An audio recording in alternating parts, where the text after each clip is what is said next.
কুমিল্লায় অব্যাহত লোডশেডিংয়ে বিপর্যস্ত সাধারণ জনজীবন। এ নিয়ে আরও জানাতে কুমিল্লার ফৌজদারি এলাকা থেকে যুক্ত হচ্ছেন খালেদ সাইফুল্লাহ।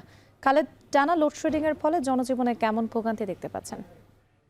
রাত্রি প্রতিদিন মানুষ লোডশেডিংয়ে প্রতিদিনই কিন্তু দুর্ভোগে পড়ছেন এবং নানা রকম সমস্যা প্রতিদিনই মানুষের হচ্ছে বিদ্যুৎ না থাকার কারণে।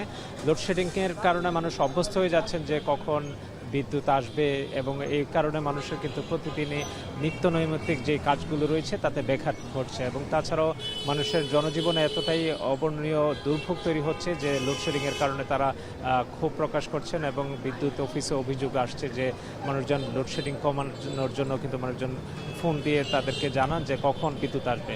আসলে কুমিল্লায় পিডিবির 9 লক্ষ গ্রাহকের মধ্যে প্রায় 400 মেগাওয়াট বিদ্যুতের চাহিদা রয়েছে কুমিল্লার 6টি জেলায়, এবং 41 লক্ষ গ্রাহক রয়েছে পল্লী বিদ্যুতের, এবং সেখানে প্রায় 1350 মেগাওয়াট বিদ্যুতের চাহিদা রয়েছে। বিপুল পরিমাণ এলাকায় লোডশেডিং দিতে বিদ্যুতের সরবরাহ স্বাভাবিক রাখাটা অনেকটাই চ্যালেঞ্জ হয়ে পড়েছে, যেখানে লোডশেডিংয়ের পরিমাণ প্রায় 40 থেকে 45% কিন্তু লোডশেডিং তাদের দিতে হচ্ছে প্রতিদিনই।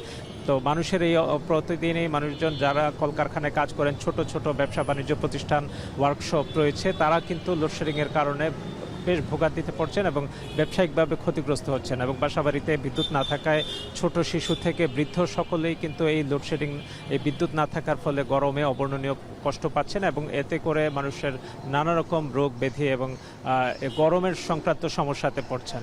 তো এদিকে যারা যারা ছোট কলকারখানা চালাচ্ছেন তারা বলছেন যে এই অব্যাহত লোডশেডিংয়ের কারণে তাদের ব্যবসা বাণিজ্যের ক্ষতি হচ্ছে, এবং তারা প্রত্যাশা করছেন যে বিদ্যুতের স্বাভাবিক প্রবাহ খুব সহসাই স্বাভাবিক হবে।